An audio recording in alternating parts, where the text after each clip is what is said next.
Bueno chicos, el día de hoy vamos a platicar acerca de intervalos de confianza. Eh, en cuanto a la teoría, les voy a poner un ejemplo muy simple. Si hablamos de la edad promedio del grupo, podemos nosotros dar un valor único. Por ejemplo, podemos decir, para describir a esa población, que la edad promedio de su grupo de estadística es de 22 años, ¿ok? Sin embargo, cuando nosotros describimos a una población con un solo valor, es muy posible que el tamaño del error que nosotros estemos cometiendo sea algo grande. Ajá.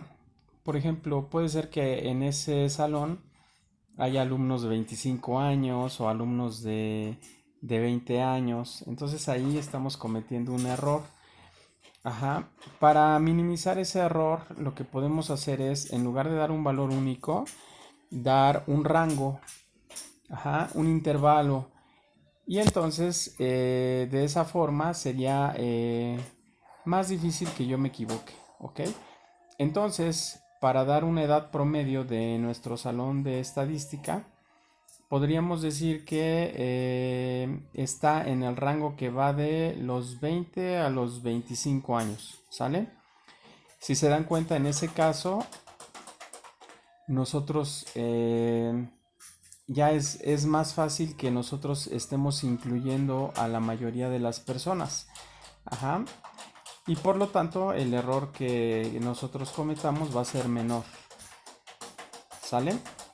Obviamente lo que se busca en intervalos de confianza es que ese error sea lo menor posible, o ese rango que yo dé, ese intervalo que yo dé, sea muy cerrado o lo más cerrado posible, ¿ok? Que el tamaño del intervalo sea lo más pequeño que se pueda.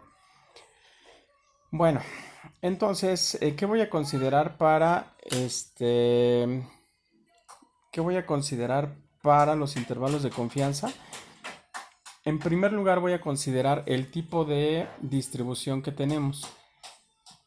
En el problema me tienen que decir si la distribución es normal o si es binomial o si es t-stude o si es Poisson, etcétera, porque acuérdense que en las tablas, para calcular una probabilidad, nosotros necesitamos saber de qué distribución estamos hablando. Entonces ese es el primer requisito que necesitamos, saber de qué distribución tenemos para poder buscar en fórmulas la probabilidad del resultado. Otra cosa que nosotros debemos saber es qué parámetro es el que me interesa calcular. Si me interesa calcular la media o si me interesa calcular la desviación estándar o si me interesa comparar medias, o sea, una diferencia de medias, o si me interesa o si yo tengo una distribución binomial, ajá, y quiero calcular una proporción o una diferencia de proporciones. Entonces tengo que saber cuál es el parámetro que yo quiero calcular. Entonces con esos dos datos yo puedo utilizar intervalos de confianza para escribir algún intervalo que me interese. Vamos a ver este primer ejemplo. Dice, una máquina de refrescos está ajustada de tal modo que la cantidad de líquido despachado se distribuye aproximadamente normal. Este es el primer dato que yo les comento, que me tienen que decir. ¿Qué tipo de distribución tenemos? En este caso me están diciendo que es normal, ajá, o casi normal, ¿ok? Otro dato que me dan es este que me dicen la desviación estándar es de 0.15. Ajá.